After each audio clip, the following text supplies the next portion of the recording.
In this video, I'll be reviewing all the trains currently in SCR as of version 2.2.5, the 360 remesh update.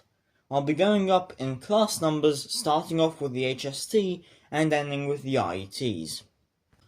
First up, the class 43 HST on Express. This train can go up to 125 miles per hour and has too many variants to even list.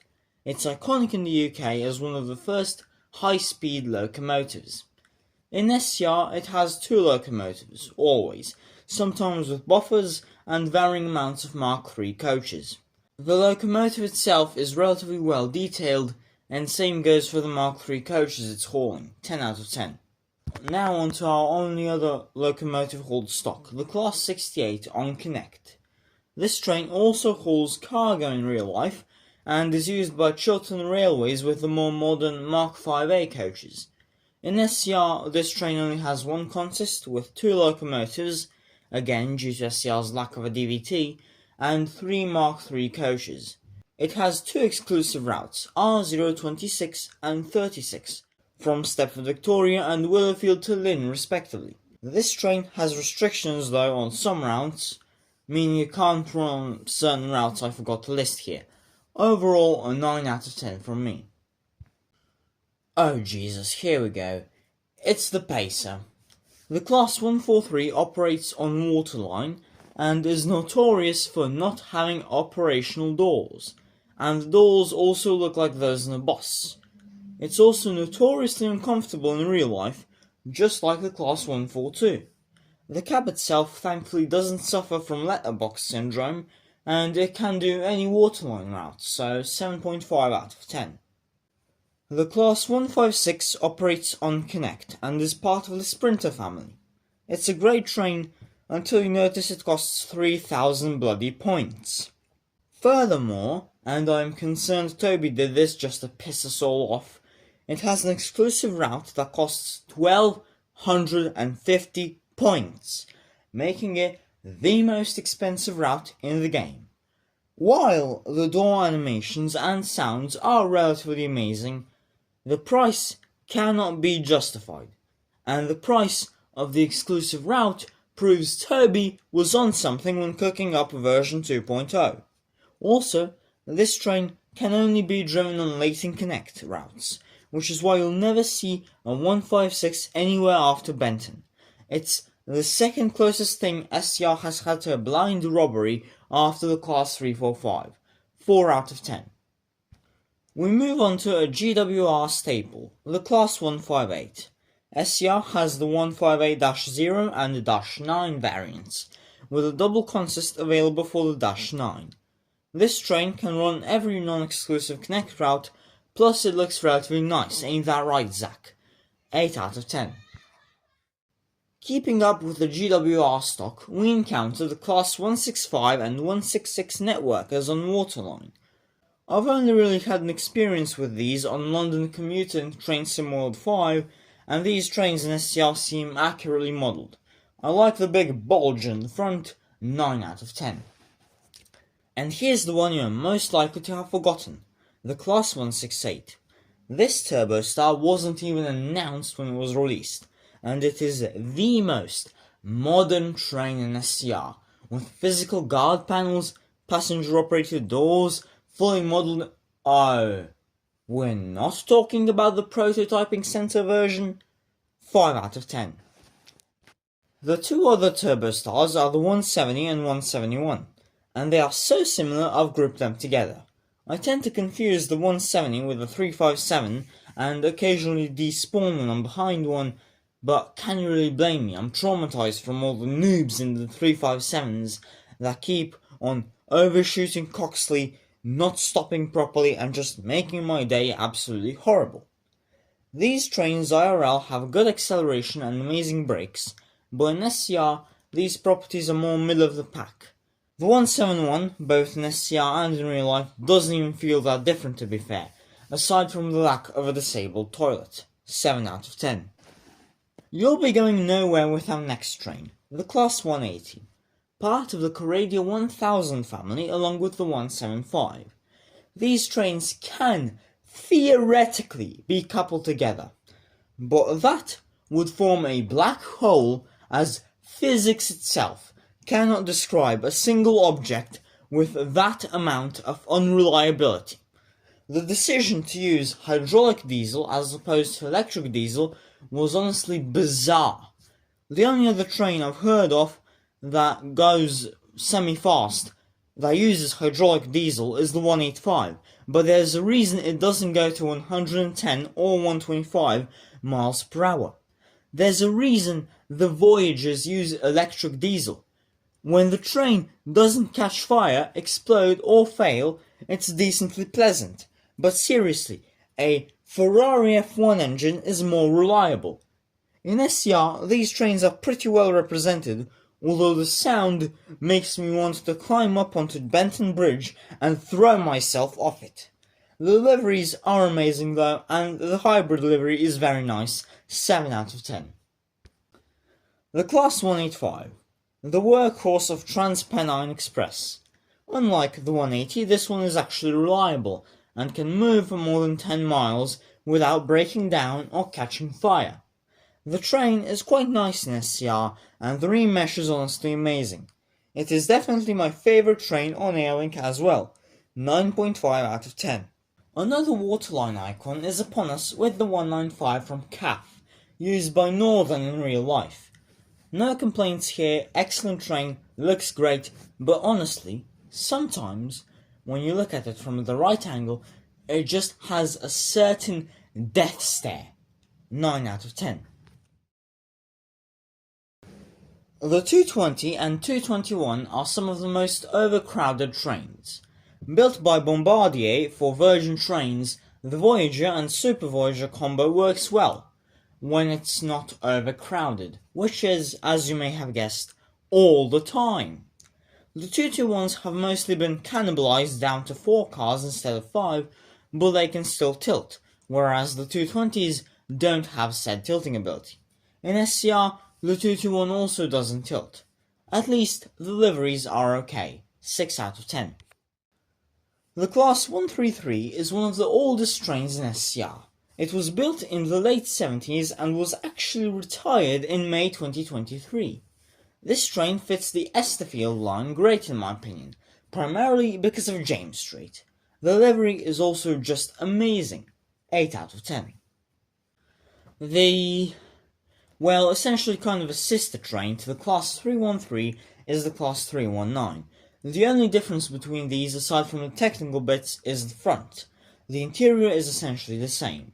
The 319 suffered a different fate though compared to its scrapped counterpart, with most 319s having been converted into 765s.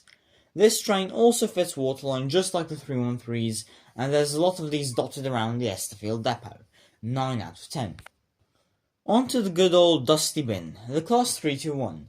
This train is a bit odd. In real life it was used on the Greater Anglia services, having been scrapped in 2022 for Class 720 Adventurers. This train was also used on Silverlink and on the London Overground by TfL for a bit on Romford to Upminster.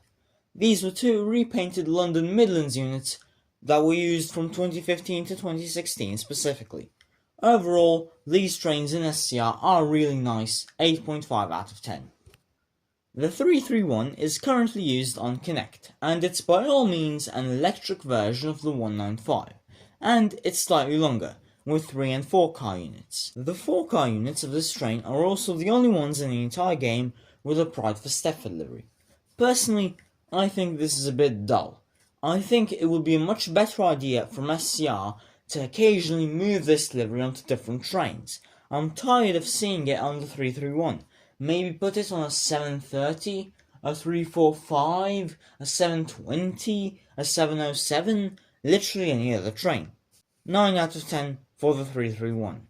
Fish bowls! The 332 and 333 units. One's on Airlink, one's on Connect, and all you need to know is that they are absolutely goated. 10 out of 10. On to the blind robbery. The Class 345. 4,500 points. One route. The train itself is nice, and contrary to popular belief, there are some 7-car units still on Crossrail, mostly hanging around Old Oak Common Depot. However, most are 9-car units. The actual shuttle is also nice, but it does not cost 4,500 points! 0 out of 10. Speaking of zeros, the first zero EMU on this list is the Class 350. It's recently been remeshed into Dash 1 and Dash 2 variants, and I prefer the Dash 1 because it has a 2+2 seating layout. The actual 350s IRL are used primarily on the West Coast Main Line by LNWR. Solid 9 out of 10, great remesh SCR, keep going. The Class 357 is probably most famous for its horrible drivers. In real life, it's operated by C2C, and it actually has skilled drivers. Aside from the drivers, it's a generally nice 7 out of 10 train. Removing the special livery when remeshing the 360 was honestly odd for me. The livery was just too good to ditch, but okay. These trains primarily operate on the East Midlands Railway. After the remesh, just like the 350, it's a 9 out of 10. The Class 365. I mean, just look at the front. How do you give anything less than a 10 to that thing? That smile, man. 10 out of 10. On to the main Electrostar units, with the Class 377, primarily operated by Southern. The train itself looks generally nice, although obviously in SCR you can't couple and decouple them during a shift, like they typically tend to do on some Southern services. Solid 7 out of 10 though. The Class 379 is similar to the Class 377, but it's slightly more modern to my knowledge. These trains are primarily operated by Great Northern, and they're a 7.5 out of 10 from me. The Class 380 though is a ScotRail icon as far as I know, and in SCR it's alright. It's a need for remesh just like the other non-remeshed Zeros, 6 out of 10. The 385 also runs on ScotRail, but it feels more unique. Also, holy postbox, what is this? I feel blind driving this in first person, but it looks cute, so 7 out of 10. The 387 is the workhorse of airport expresses in London, being featured on Airlink, Gatwick Express and Heathrow Express. It also operates on Southern, which kinda runs Gatwick Express sometimes using GX livery trains, and in SCR it has a top speed of 110 miles per hour. I wish the double version of this one wasn't a Game Pass, as 387s are often doubled up or sometimes even tripled up, but it is what it is, 8 out of 10. A West Coast mainline icon is presented to us in SCR with a Class 390 Pendolino. However, not only does it cost 1,000 Robux, it also doesn't tilt. I get they need Robux, but to pay 1,000 and have it not tilt. The main point of this train is that it's long and it tilts. 0 out of 10. The most unrealistic double unit in SCR goes to the double 397, as a double unit of this train is featured in SCR but has never existed in real life operations. The train itself is really nice, 8.5 out of 10. SCR's last surviving third rail unit, not counting metro trains, is the Class 444. It also has access to the exclusive Lynn routes, just like the Class 68. This train is alright in my opinion. It's just another Zero UK. It looks similar to the 350 before it got meshed recently. This train also needs the mesh treatment. 6 out of 10. Let me ask you an honest question, from train nerd to train nerd.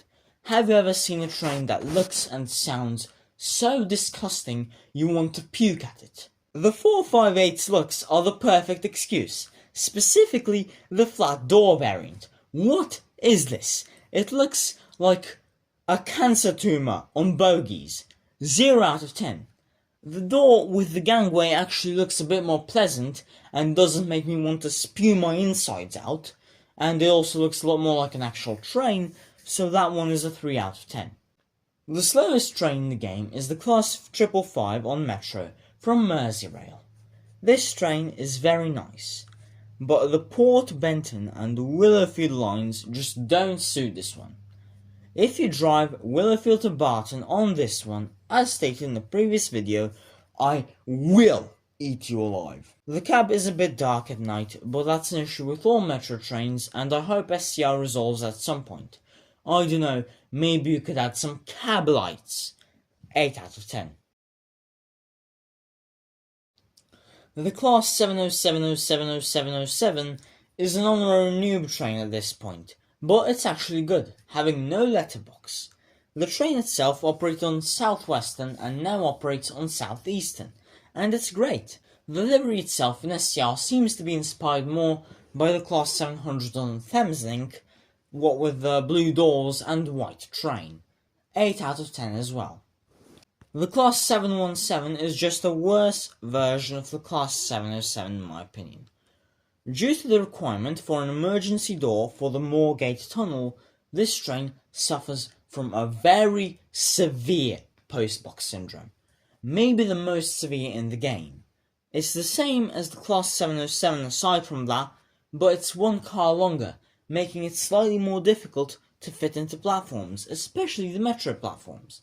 Also, since the Metro update, although the livery looks far better than Connect, some display boards are permanently stuck to not on service, and this is some EA level lack of quality control from SCR. 5 out of 10. And back to the two remaining adventures we go with the Class 720. This train is, by all means, a 730 without the postbox, and that's what makes it amazing. The doors and cars themselves look a lot more gigantic compared to the other trains, but I'm not sure if that's an Adventure issue or an SCR issue, as I've never seen an Adventure in real life actually, next to another train. 9 out of 10 from me. The Class 730 is the cheapest train after the 707, and it was probably your next step, if you didn't buy the 717 when it was still on Connect, at 1000 points for the Waterline variant and 1500 points for the Connect variant.